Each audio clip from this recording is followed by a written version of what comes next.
Cate Blanchett. Hello, hello.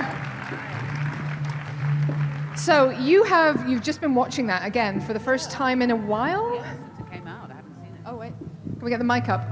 Oh, he's coming. 1 second. Sorry, I'll There be we good go. with the microphone. Perfect. So first time since it came out. Wow. Yeah. And How was it? And it was so, I mean, look, all of those actors, I'm just, as you can tell, having just seen it, just a small part of it, but to see Heath, you know, it was really, yeah. That's amazing. So, I mean, I'm fascinated by the process of this film because usually, you know, if you have actors playing the same character in different eras, for example, they might get together, they might talk about we need to do certain mannerisms the same way, we need to share certain characteristics.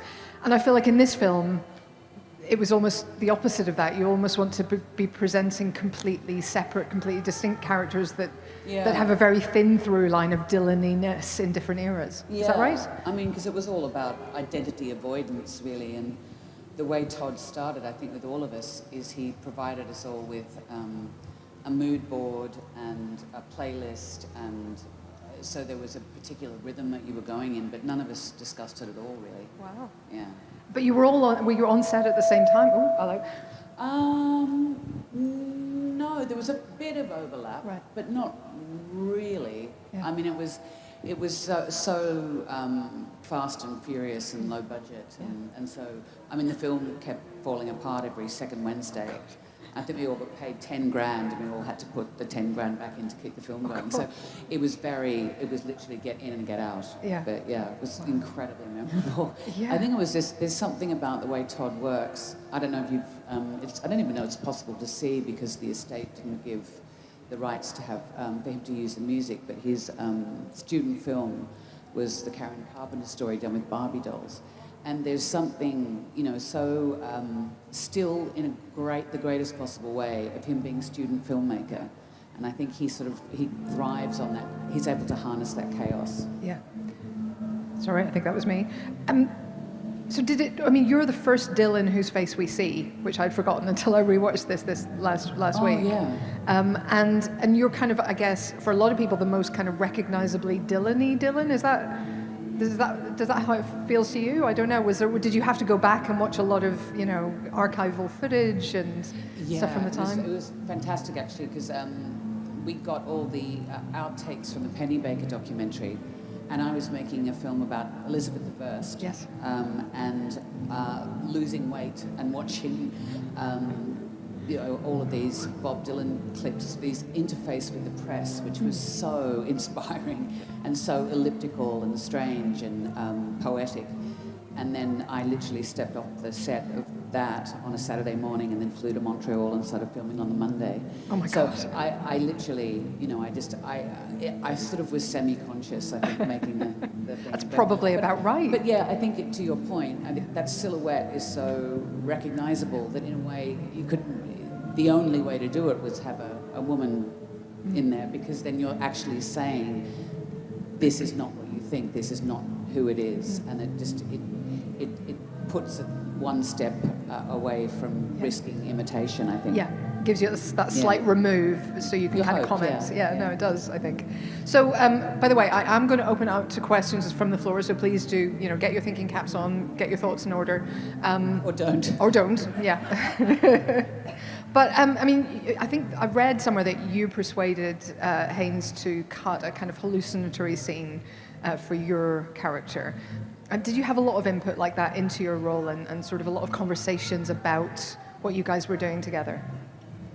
You mean to cut it out or to cut put it in? out? That's what he said in an interview I read. Oh, I don't well, know he if must that's be right. But it was a very kind of musical process, I think, for Todd, and there, in post-production there were constant calls from one of the producers who, not Christine, but who will remain nameless, the one who's now in prison, who wanted to chop a whole section out. Wow. And I, you know, like all of the actors said, this is Todd's film, and what he wants to stay in stays in. Yeah. Yeah, absolutely right. Okay, do we have any questions from the audience? Because we have a roving mic, so just wait for the mic to get to you, but we will come to you first, please. So if you can get right there. Yes, absolutely. Thank you. Good morning, Kate. I really admire the work that you've undertaken with refugees.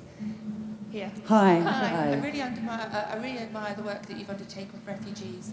I represent thousands of refugees. So this is not a question about Bob Dylan? No. No, okay. Is that okay? Okay, that's fine. Is it? Yeah. And refugees and displaced persons who've suffered from sexual violence from Rohingya, Ukraine, Sudan. There's so and many. we're trying to get their story out, and we're often told it's too miserable, it's too depressing. But they've, quest for justice. It's inspirational, many of them women, and I think it could give hope. Do you have any recommendations how we can get these stories out that people would listen? Well, I mean, yes, I think it's an incredibly important point, and I think that we can, because there are so many people. I think when I started working with UNHCR, there were almost 60 million people around the world internally and externally displaced, and now there's 120 million, and that's just in 10 years, and so that's shocking. But I think there's so many individual stories that actually have surprising aspects to it, like resilience and hope and invention, that actually challenge that sort of narrative about people coming with their hands out. And I always think, it's there, but for the grace of God go I. And I've spoken to so many filmmakers. Agnieszka Holland has just made a film, The Green Border. I mean, there's so many films out there. But I think where the distribution platforms often are more fearful than the audience are in receiving it. So I think that there's we're trying to develop a program at the moment that actually helps to scaffold displaced filmmakers themselves to tell their own stories. But I think there's so many avenues to tell them in short form and long form, and you just got to keep pushing it, because I think audiences are far more curious than the people who distribute those stories. I think that's true of this film actually as well, that people are more daring maybe than Hollywood executives on average. No, but it is. And I mean, we say Hollywood executives, but I mean, there's, I don't even know what Hollywood is anymore, what the film industry is anymore. It's so, you can be depressed about it on one level, but you can also be excited. The churn can produce something new, and, there's many different ways to get those voices out. Yeah. Absolutely. Any more questions? Okay, here in the front row, please. By the way, we will have Sally El Husseini here this afternoon, who made The Swimmers. So if you have questions about refugees. Oh, great. Yeah. There you go. Sorry, yes, hi. Yes, hi, Kate. First of all, your performance here is incredible in this movie. But as a big Tar fan, I want to ask you, do you think Lydia would like to listen to Bob Dylan? Oh, yeah, she'd have Bob Dylan on repeat. I remember I made a film years ago with John Cusack, and he said he'd never want to play a character who wouldn't listen to Dylan. Oh, that's a great way of thinking about it. But I sort of understand what he means. Yeah, and it feels like his energy is right for that as well. Yeah. That's an amazing But I think attitude. she would have been, like I am, inspired by his, refusal to be entrapped by other people's expectations or other people's questions. I mean, questions can often be traps. Thank you. One question. Can you just pass it back? That's probably easiest. There we go. Thank you. Hi. I was just interested in what your perception of Bob Dylan was like growing up, just being like a member of the public, and how that kind of shifted as you actually took on the role and got really enmeshed in it. Yeah, I was deep in the period that Heath and Charlotte are examining in the film. That's what my entry point to him was. And then I think ultimately I love the yearning in his songs, the reaching. And I remember just when I thought I understood a vague sense of who Bob Dylan as a creative genius was, then he released Modern Times. And I went, it was like a completely different voice. But I think, what I was listening to a lot here, which I hadn't really lived in, was the Highway 61, which I just was so energized by, Anybody else? Okay. Can you maybe just pass it to people that way, and then we'll come to you, and then we'll go over to you. Okay. I know this film has actually changed people's lives seeing it when I was growing up. The way that we perceive identity, like you were saying about it being part of that. And it just made me think how interesting it is that it's so much about the power of art, your role, what Dylan's saying there, and And so by virtue of just you playing the role, there's something inherently powerful and oxygenating the issues, like political issues, but in a really subtle way. And I was wondering what your process was around the power of art, if you had a specific process, if you went into the political era at that time, and yeah. For this? Yeah. I really went into the music, and Yeah. I went in through.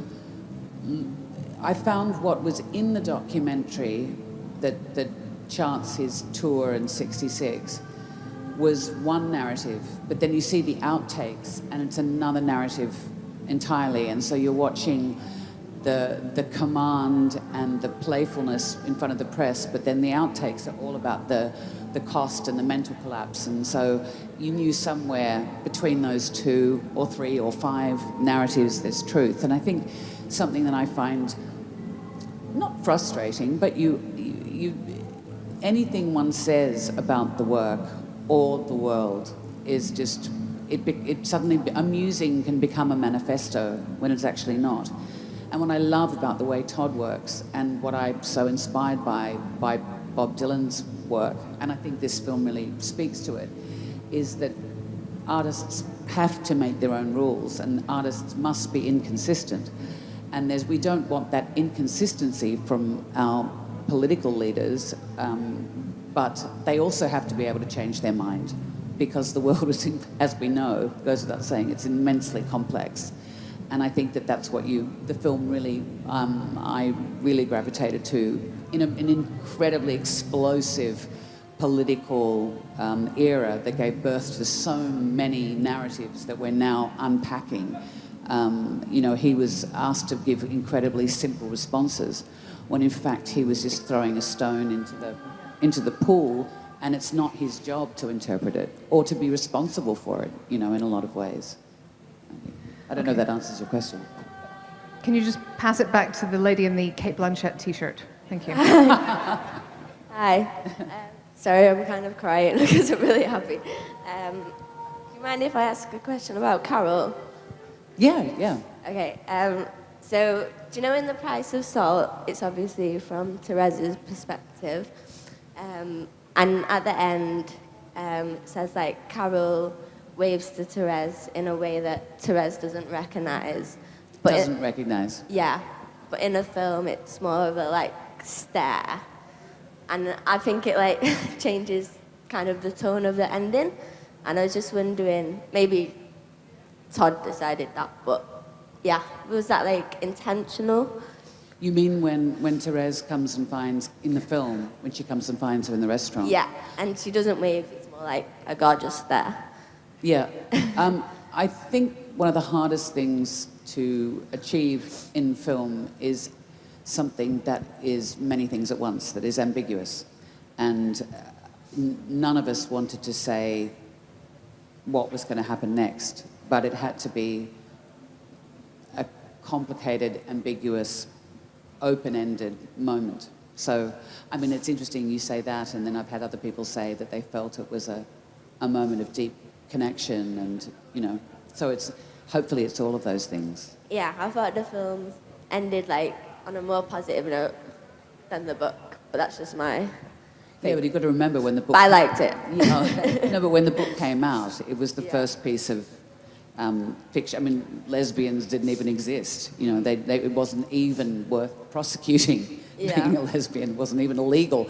It was so unimportant or unrecognised. But I think it's... it was the first book that was written that didn't have a tragic ending or the woman being redeemed by the love of a good man. So... Thank you. Okay, we had a couple more. Now, I said I was going to come this way. Was it you? It was you, wasn't it? Could we pass the microphone along to the shiny waistcoat here, please? And then you're next. Hi. I was wondering what was the most challenging thing about playing Dylan, and what did you learn from Todd Haynes whilst filming I'm Not There? I learnt how to... I think always encouraged all of us to not try and connect all the dots. That somehow that you knew what was... The script is great, but it was a document from which Todd was going to make the film. I mean, Oren's a great writer, but not to try and make too much sense of it all. You know, and what I loved about the section I was in is a real Fellini-esque quality. You know, he's one of my all-time favourite filmmakers. So, yeah, there was a real freedom to the way Todd was working. So anything could be tried, and you knew that he was going to make somehow musical sense of it. It didn't have to make psychological sense. But what else was there? I've got a terrible what was the memory. most challenging thing about playing Dylan for you?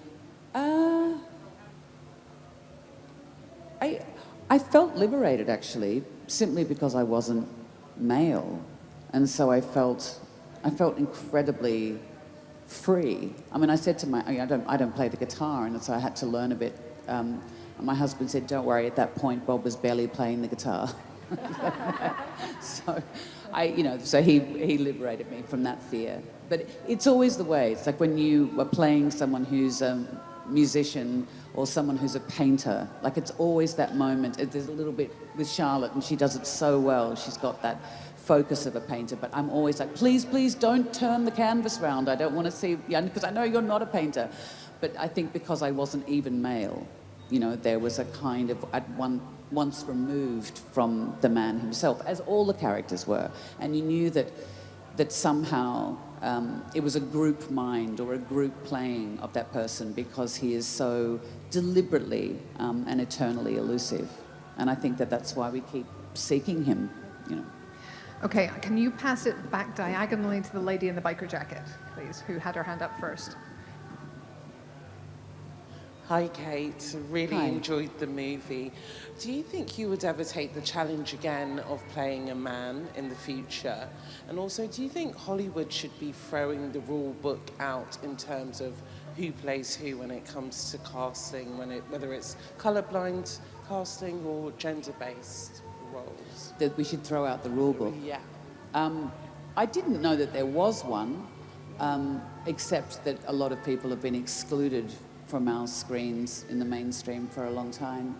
And I think to me, it's all part of a long process. I think when you start opening the doors and removing the default setting of homogeneity, which is the enemy of anything you're trying to create, homogenous thought. If everyone in the room looks like you, it's going to be pretty arid, I think, the outcome. I think when you start throwing that door open, it's going to be swing one way and then it will swing back another way. And I think that's the thing with art. It's a pendulum. And I think the minute it stops and we say, this is what it is, I mean, that's where Dylan's so inspiring. It has to keep moving, and so I think we should constantly be examining the quote-unquote rule book. Definitely. Would you like to play a man in the future again? Would I like to play a man in the future? I've never thought I even wanted to play Bob Dylan.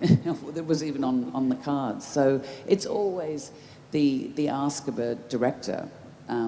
I'm not someone who sort of options things for me to be in and squeeze my way into something. It's always when someone comes along and says, would you play this? Or would you play that? So I have nothing in my sights. Amazing. I'm so sorry, everybody. That is all the time we have, because you have to go and see some music. You're at Glastonbury. I My do, God. as do all of you. Thanks for coming. Thank you so much. Thank you for all your Thank questions. you. And thank you to Thanks. Cate Blanchett.